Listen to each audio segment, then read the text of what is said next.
The story begins with a boy named Iki, considered the worst student in the academy. He was born without any magical talent and, because of that, was despised by his own family. Unable to cast even a basic spell, he could not follow in the footsteps of his relatives, who were powerful mages. Because of this lack of talent, his family disowned him and he was expelled from the village, condemned to survive on his own. Even so, Iki refused to give up. Determined to prove his worth, he set his goal to win the prestigious 7 Stars tournament. One day, he heard about Princess Stella, the strongest and most dazzling magic knight in the academy, famous for her pink hair and extraordinary skills. Upon learning more about her seemingly perfect life, he felt envy and anger at the injustice of the world. To relieve this frustration, he went out running under the harsh weather, training his swordsmanship with the desire to become a magic knight, a warrior capable of materializing his soul as armor and mastering superhuman powers. After training, Iki returned to his room and, to his surprise, found an incredibly beautiful girl inside. The detail, she was wearing only a towel. Stella, who had just joined the school, was furious and accused him of invading her space. Without wasting time, she reported him to the academy's headmistress, who, instead of simply punishing him, explained to him the school's values and principles, warning him about how his actions could tarnish his reputation. Even after a weak apology, Stella remained firm and suggested a drastic solution: a duel. Iki tried to argue, but that only irritated her even more. In a desperate attempt to calm things down, he praised her beauty, and surprisingly, it worked. Accustomed to being feared, Stella was completely embarrassed. However, before anything else could happen, the headmistress interrupted and revealed an unexpected detail. Iki and Stella were, in fact, roommates. The revelation caused a great uproar, and the only way to resolve this would be through combat. As a condition for the fight, Stella stipulated that the loser would become the servant of the winner, and Iki accepted the challenge with a smile. On the battlefield, the headmistress reinforced that it was a training duel, where no one would be physically injured, but the opponent's stamina could be drained until defeat. The fight began fiercely. Stella used her flames to unleash powerful attacks, but Iki, with his impressive sword skills, was able to dodge every strike with mastery.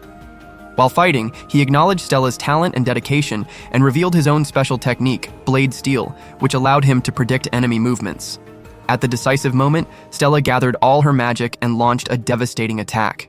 However, to everyone's shock, Iki revealed a technique he had created himself, increasing his speed to supersonic levels and dodging every strike. In the end, he managed to defeat her with a precise blow, securing his victory. Later, Stella woke up in the hospital, confused about how someone of such low rank managed to defeat her. The headmistress explained that the classification of knights was based on general attributes and not just combat strength. In reality, there wasn't even an adequate system to measure Iki's abilities. Shortly after, Stella went to Iki's room to apologize but found him asleep. While watching him, she got distracted and he unexpectedly woke up, leaving her embarrassed. As she had promised before, Stella declared that she would be his servant, willing to fulfill any wish of his. However, Iki just laughed and suggested that instead, they simply be good roommates. A proposal she gladly accepted.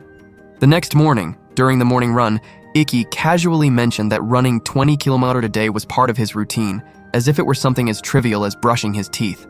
Stella, surprised, commented that she managed to keep up with his pace, suggesting that she was becoming stronger. The conversation took another turn when Iki revealed that his sister would start classes that day. Stella, suspicious, asked if they were really blood-related siblings, and he confirmed. In the classroom, Professor Yuri welcomed the students and explained the rules of the selection tournament. From now on, the school's representatives would be chosen based on real battles. However, Yuri's presentation took an unexpected turn when she suddenly spilled a red liquid on the floor, creating a scene worthy of a tomato juice commercial. Later, in the hospital, she explained to Iki and Stella that this happened frequently. She vomited about 1 liter of blood per day.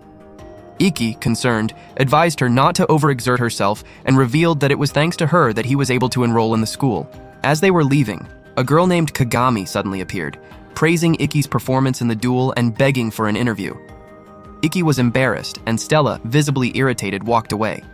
However, before he could reach her, another unexpected figure appeared.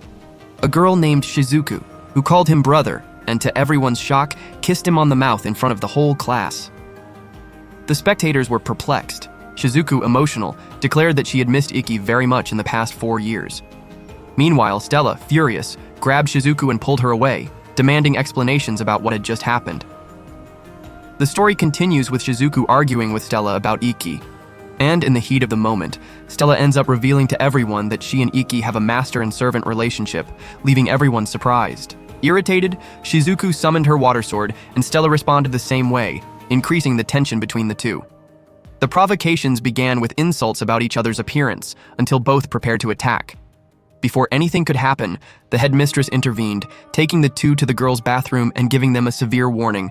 The use of weapons outside designated areas is strictly prohibited. As punishment, she ordered them to clean all the girls' bathrooms in the school for a week. Even after the headmistress left, the rivalry continued, and the two exchanged more taunts, mocking each other's looks. When they finally completed the detention, Shizuku warned Stella not to act indecently, and revealed how Ikki had always been treated as invisible, ignored by everyone. This surprised Stella, who decided to confront him about his past. Later, Ikki opened up about his difficult childhood. He said that his family despised him for not having the same powers as his legendary grandfather, Ryoma, a famous samurai. Excluded from family events and treated as if he did not exist, he recalled a New Year's party when he finally decided to run away from home. Aimless and about to give up, he was found by his grandfather, who gave him words of encouragement and motivation to keep going. Inspired, Ikki decided to become a strong knight like Ryoma. He explained that he had to learn everything on his own, since no one helped or trained him. In addition, the former headmaster of the school created rules just to make his life harder, trying to ensure that he would never succeed. However, the new headmaster was fairer and assigned him to work with Stella. The next day, Ikki and Stella trained together with their swords for the 7 Stars tournament. After training, Stella mentioned that her first fight would be against Maman, a senior 3rd-year student, and began sharing information about the opponent's fighting style. But Ikki preferred not to know, believing that surprises make battles more challenging and effective for learning. Later, Stella, nervous, invited Ikki on a date the next day. However, he received a message from his sister and had to change plans. The next day, Stella decided to go with him, and Shizuku, becoming increasingly irritated at seeing them holding hands, escalated the tension until an argument broke out. In the midst of this, Shizuku introduced her roommate, Alice. Exploring the mall together, Stella remained suspicious of Shizuku's behavior and accused her of acting inappropriately. Later, in a restaurant, the situation worsened when Shizuku accidentally spilled ice cream on Stella's face. Ikki, without thinking much, wiped her face, leaving Shizuku even more irritated. Alice, on the other hand, supported Stella and tried to encourage her. Meanwhile, in the boys' bathroom, Ikki talked with Alice about Shizuku's reserved personality. Suddenly, they heard a noise outside and hid in Alice's shadow dimension. By discreetly observing, they discovered that there were kidnappers in the mall and decided to investigate. With permission from the school's headmistress, they prepared to deal with the situation. Meanwhile, the kidnappers took hostages, including Stella and Shizuku. When a child was threatened, Stella intervened using her fire magic. However, the kidnapper's boss, Bishop, appeared and easily absorbed her attack, brutally punishing her. To protect the hostages, Stella was forced to obey the enemy's orders and began removing her clothes. Ikki, still unaware of what was happening, struggled to break free. Shizuku created a magical barrier to protect the hostages, while Ikki, Alice, and Stella joined forces to defeat the kidnappers. In the end, Ikki apologized to Stella for not being able to help her in time, and Shizuku for the first time acknowledged Stella's courage. At that moment, Kirar appeared and finished off the kidnappers with a powerful laser attack. Later, he boasted about his victory and took the opportunity to mock Ikki. However, Stella defended Ikki, but Kirar seized the chance to expose an important detail. In the past, he had already defeated Ikki in combat and would now be his first opponent in the tournament. The next day, the competition begins. Stella faces her first opponent, Mamani, known as the Heavy Tank. Due to his exceptional endurance, he uses a rare device called Goliath, which grants him impressive defense in close-range combat. The audience believes that Mamani has a great advantage, but Stella, confident, faces him without hesitation. Her intimidating presence is so strong that Mamani gives up the fight before it even begins. With that, Stella is declared the winner, surprising everyone and proving her power as an elite competitor. Later, Ikki and Stella watch a video about Kirar's abilities. Ikki is shocked to see that Kirar uses a technique called invisible area, which makes him undetectable by hiding his presence and smell, allowing him to attack stealthily. He explains that this ability is a feature of Kirar's weapon, which gives him a great strategic advantage. Stella expresses her disapproval of Kirar's fighting style, criticizing his cowardly approach of attacking from a distance and hiding. Ikki agrees and mentions that if Stella faced Kirar, he would probably give up since her large-scale attacks would nullify his stealth. In addition, Ikki reveals that Kirar avoids facing enemies with wide-range attacks, which earned him the nickname The Hunter for his stealth tactics. Stella, however, does not hide her contempt, calling Kirar a coward and saying that he acts like a chicken. Despite recognizing that Kirar may be a formidable opponent, Stella worries about Ikki's safety and asks if he is really prepared to face him. With confidence, Ikki reassures her, stating that he has found a way to defeat him and that he will emerge victorious. Later, during a run, Ikki meets Alice, who asks if there is some kind of grudge between him and Kirar. Sighing, Ikki decides to open up, revealing that the previous year his family, who had connections with the school's former headmaster, tried to find a way to expel him. Seeing this situation as an opportunity, Kirar began to pursue him, provoking and constantly challenging him. Even without wanting to participate, Ikki was pressured, being attacked repeatedly, unarmed and unwilling to fight. In the end, he was not expelled, but Kirar's persistent harassment turned that period into a true hell. Hearing this story, Alice expresses sympathy and wishes Ikki good luck before leaving. As the battle approaches, Stella suggests watching the fights that are happening, but Ikki refuses, preferring to focus on his strategies. In the waiting room, a digital screen displays a message warning about the real risks of the competition and asking if he is fully aware of the consequences. Without hesitation, Ikki presses the button to confirm his participation. Suddenly, a girl dressed in an elegant red kimono appears, calling him reckless for making decisions so quickly. He recognizes her immediately. It is Sei, a demon princess of the upper league. She becomes excited when she realizes that he knows who she is and, without warning, hugs him, offering private lessons that very night. However, before Ikki can react, the headmistress interrupts the scene, scolding Sei for her attitude and reminding her that she should be supervising the match. Trying to escape the scolding, Sei hides behind Ikki, but the headmistress drags her away, leaving no room for discussion. The tournament finally begins. Ikki remembers his childhood and the day he met Stella. The announcer enthusiastically introduces the competitors, and, to Sei's displeasure, she is assigned to comment on the fight. Kirar enters the arena with confidence, being cheered by the audience, while Ikki, in turn, maintains a serious and focused posture. As soon as the clash begins, Kirar uses his camouflage technique to attack from different directions, mocking Ikki the whole time. Even under pressure, Ikki manages to dodge most of the strikes and identify the origin of the attacks. However, Kirar suddenly disappears and announces that this time he will warn the direction of the blow before attacking. With this new strategy, he lands several unexpected strikes on Ikki, who begins to suffer serious injuries. Stella, watching the fight, becomes furious and does not understand why Ikki did not attack first. Alice, however, explains that he was probably nervous, making Stella realize her mistake and feel guilty for not noticing it earlier. In the arena, Kirar continues his relentless attack and makes a shocking revelation. The agreement made with the school's new headmaster determines that for Ikki to graduate, he must win the 7 Stars Festival. The audience reacts with disbelief and begins to laugh, mocking the idea that someone of Ikki's level could achieve such a feat. Kirar takes advantage of the moment to deliver a brutal blow, throwing Ikki to the ground. The audience joins in the mockery, shouting in chorus, "The worst of all!" Furious, Stella unleashes her flaming aura and demands that everyone stop mocking him. With determination in her eyes, she shouts, calling him her favorite knight, and orders him not to give up. Her words rekindle the flame inside Ikki. He slowly rises, thanking Stella, and prepares to counterattack. Realizing that he cannot defeat Kirar with a common approach, Ikki decides to use his still imperfect technique, perfect vision. With this power, he manages to predict his opponent's movements and thus finally defeats him, emerging victorious. However, the strain of the fight is extreme. Ikki collapses on the ground right after his victory. Sei then explains to the audience that Ikki used the Style Steal technique, an ability that allows him to understand his opponent's logic and use it against him, just as he did with Stella in his training. In the hospital, Stella stays by Ikki's side, deeply concerned about his condition. Exhausted by the events, she ends up falling asleep next to him, sharing a genuine and comforting moment. Meanwhile, Alice consoles Shizuku, who is visibly shaken by the intensity of the battle and its consequences.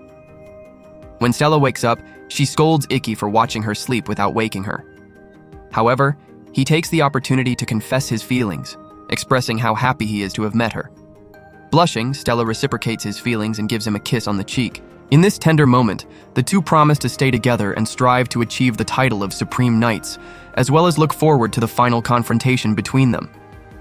2 weeks pass since Stella and Ikki confessed their feelings for each other, but he still has not taken any action about it, which begins to worry Stella. While she trains with her sword for the upcoming battles, her mind remains restless about their relationship. Meanwhile, Ikki stands out in the selection round, winning 5 consecutive fights and proving that he is a formidable opponent. He finally gets rid of the reputation of worst of all, and the audience now hails him as the king of the crownless sword. After one of his victories, Kagami, the reporter and his friend, approaches him and expresses the desire to learn fencing from him. Without hesitation, Ikki agrees to teach them. This leaves Stella worried and jealous, fearing that so much attention on Ikki will create a dispute for his affection and possibly a problem in their relationship. In addition, the boys in the class begin to feel jealous of him, since so many girls show interest. Driven by anger, they decide to provoke him. But before they can act, Instructor Yuri enters the room. However, before starting the class, she suddenly vomits a reddish liquid, causing panic among the students and leading to the cancellation of the class. Later, in her room, Stella vents her frustration to Ikki, saying that he is too generous and should prioritize spending more time with her instead of teaching other people. But, being naive, Ikki does not notice her real concerns and responds carelessly, saying that he sees no problem in helping others. When Stella finally tries to express her desire for a closer relationship, she realizes that Ikki has already fallen asleep, which only increases her frustration. The next day, Ikki teaches the girls a one-legged balance exercise, a Chinese martial arts technique used to strengthen the body's core.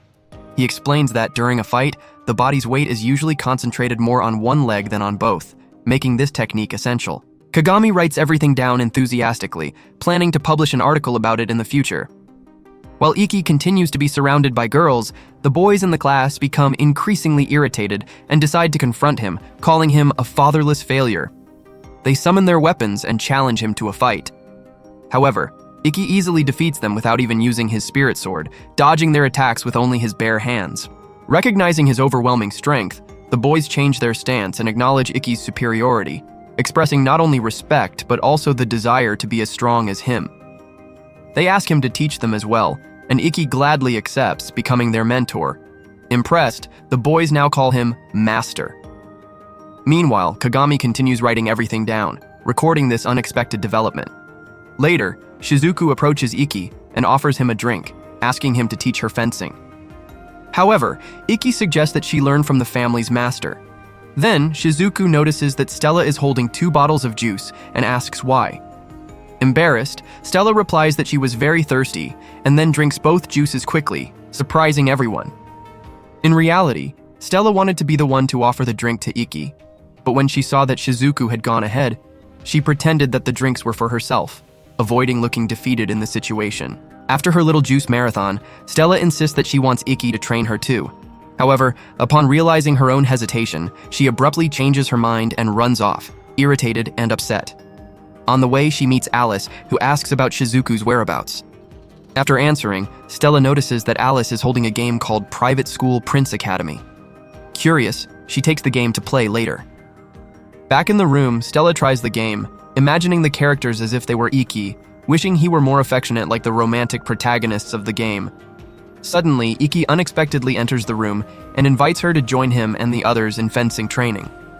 Still irritated, she asks why she should go, and Ikki replies that she has already surpassed the level he can teach, praising her skills, which are completely different from his.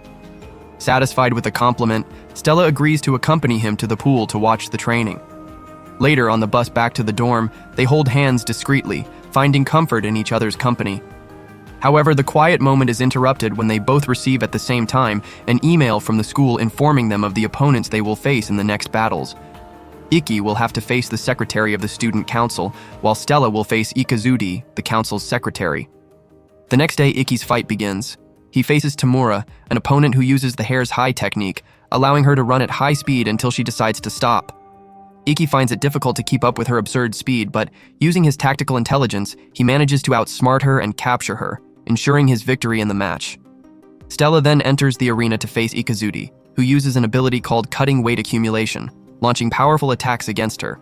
But Stella, confident and determined, manages to defeat him, also securing her victory.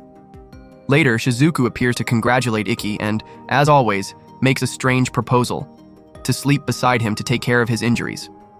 Stella is visibly bothered and asks Ikki to keep his distance from Shizuku. But Shizuku, full of charm, teases, and Ikki falls for it, not realizing his sister's real intentions. With a victorious smile, Shizuku turns to Stella and reinforces the bond between siblings, saying that she should not interfere. It was at that moment that Alice revealed something tense. They had been followed for almost a week. Ikki, already used to the unexpected, called the stalker to come out of hiding. Then, a shy girl appeared from behind a tree, with branches on her head, trying to camouflage herself.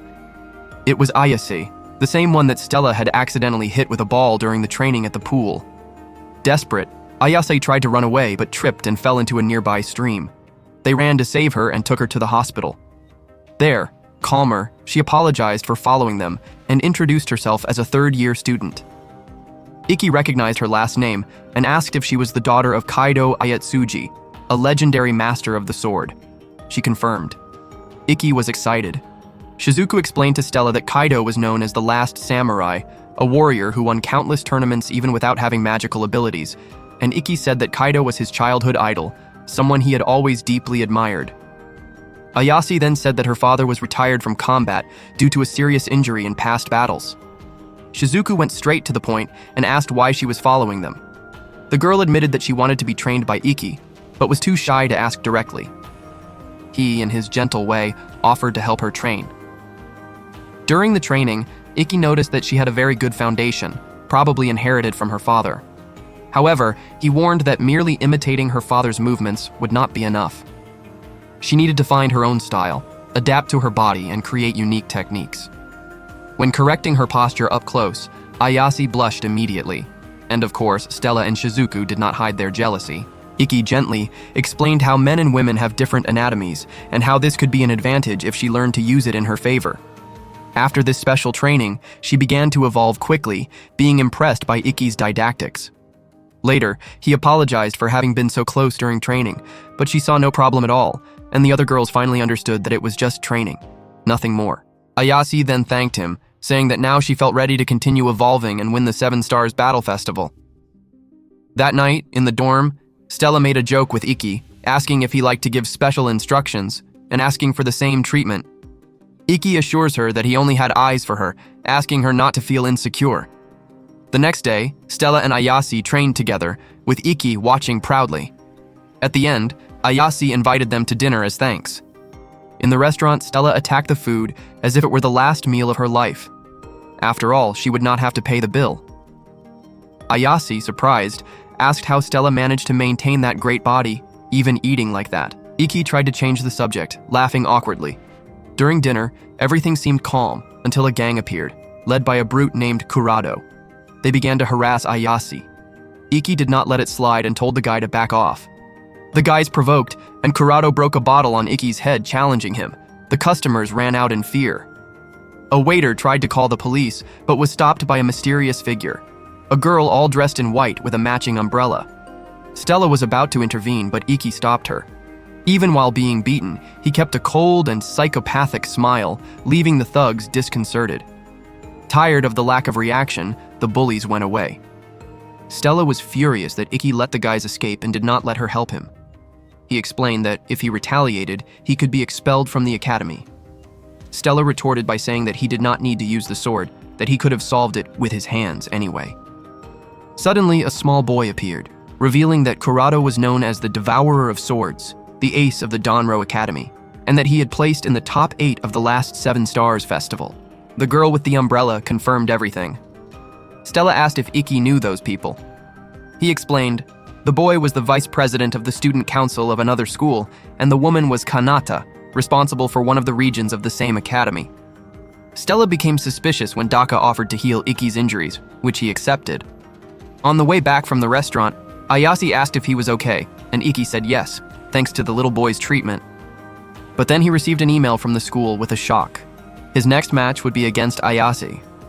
The atmosphere between them became heavy and she ran off, embarrassed. In the following days, Ayase became distant, stopped attending training. Iki talked with Alice, who told him to relax, as she would look for him before the fight. The next dawn, as predicted, Iki received a message from her asking to meet on the building's rooftop at 3 a.m. Alice warned that it could be a trap, and that he should be prepared to end the friendship if something went wrong. But Iki decided to go anyway. He said he could not ignore a request from someone important to him. On the rooftop, Ayase asked about his promise with Stella to win the tournament, and Iki assured that he would do his best, but she pressed him. What if he faced someone invincible? Iki replied that even so, he would fight fairly. She disagreed, saying that justice without result is just an illusion. Then she drew her sword and threw herself off the building. Desperate, Iki used his supreme attack Dira to save her, a strike that could only be used once a day. When he secured her safely, she admitted, it was a trap. She forced him to use the attack so that he would not be at full strength in the fight that would take place in less than 10 hours. Iki felt betrayed. He asked why she would do something like that. She replied that, for her, winning was everything, even if it meant shaming her own name. Iki warned her about the consequences, but she was already decided. He returned to the dorm and collapsed right on top of Stella, who was sleeping. She woke up startled and rushed him to the hospital. In the hospital, Shizuku and Alice were also there, all worried about him. Iki thought he had lost the duel, but Stella reassured him there was still time. The headmaster arrived soon after, summoning Iki for an investigation into what had happened. Responsible for investigating the case, the headmaster revealed that Ayase's father was forced to abandon the sword after a devastating battle against Kurado, who moreover took the family's lands. Now, determined to restore her clan's honor, Ayase sees the battle festival as her last chance for redemption. Faced with this revelation, Iki, Stella, and Alice begin to look for strategies to face her. When the duel begins, Iki goes all out against Ayase. But something strange happens. She uses a mysterious ability that confuses even the audience, including Stella. No one knew her true power, because until that moment, Ayase had won all the battles only with her sword technique without using magic. Even cornered, Iki continues trying to attack. Ayase then activates her ability called Scratch of the Taste of the Wind, creating invisible whirlwinds that turn into traps. Her device hides invisible sword cuts, a dangerous technique that breaks the tournament's rules. Luckily for her, no one seems to have noticed. Iki, with his sharp perception, manages to dodge the attacks. Ayase is surprised, wondering if he has already understood how her technique works. The fight intensifies. She attacks with full force and Iki falls to the ground, realizing that one more strike like that could worsen his wound. To defend himself, he activates a technique called Irregular Guard, while recalling that he had asked instructor Yuri to supervise the fight in case something went beyond the rules. Even without knowing that, Ayase keeps attacking. Iki then tries to open her eyes, saying that she is losing herself, forgetting her own principles, trying to be someone she is not. He encourages her to fight with pride, with authenticity. Ayase, taken by the pain of the past, screams about her father's tragic fate, but remains firm, facing her attacks with precision and determination. She understands that, to surpass him, she needs to be even faster than his perfect vision. But sad memories surface, and, even with a heavy heart, she charges forward, determined. Iki then unleashes his fourth secret sword technique, landing a decisive strike that defeats her. After the battle, Iki praises her courage. He says that she did not give up on her father's legacy and that there is still strength in her heart. Ayase, emotional, admits that she had been deceiving herself and feels miserable, but he reassures her, saying that by continuing to fight for honor, she had not lost her essence. With tears in her eyes, she asks for his help, not out of pride, but out of friendship. And he accepts, saying that she is a true swordswoman, just like her father. Meanwhile, she fondly remembers moments with her father, who had to retire when she was still in elementary school because of heart problems. Even away from battles, he never stopped teaching with dignity. He trained her with techniques such as keeping her shoulders relaxed and her arms firm, strengthening the fists without rigidity, and mastering the legendary secret technique Tenai Mural. Although difficult, he always encouraged her with words of pride, reinforcing the values of helping the weak, keeping honor, and fighting against evil. Later, Stella discovers through the cell phone who Kurado really is. 3 years ago, he invaded academies and destroyed martial arts schools wherever he went. A true barbarian, he was known as Sword Devourer Kurado.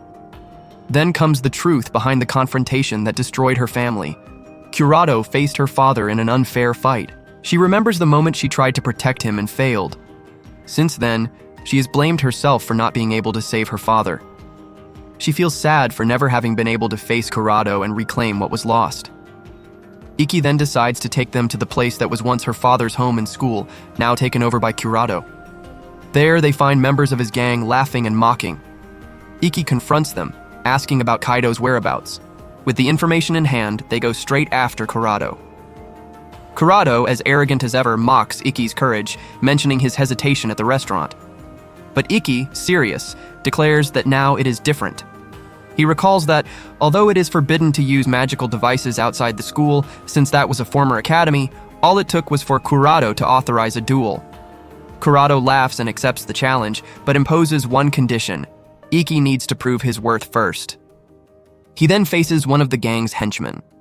To everyone's surprise, Kurado summons his deadly sword called Urtimaru, which changes shape like a giant bone serpent. The fight begins with Kurado charging at full force. Iki defends himself as best as he can, trying to adapt to the absurd speed of the enemy. Even with his perfect vision, Iki struggles. With each strike, he understands more about Kurado's ability, called contra-marginal, which makes him nearly unbeatable in reflexes and counterattacks. This is the ability that had defeated Ayasi's father in the past. The fight continues. Kurado attacks from all sides, making Iki lose balance. Ayase tries to intervene, but Stella stops her, saying that if she interferes, she will lose the chance to reclaim her family's school and home. Moreover, Stella realizes that Iki is enjoying himself, not out of arrogance, but because he is trying to fully understand how to defeat that monster. Observing everything, Ayase finally understands. Her father did not lose because he was weak. He fought with passion, with joy, the same feeling Iki was showing now. She becomes emotional, remembering her father apologizing that day, not for losing, but for giving himself over to the pleasure of battle. She cries.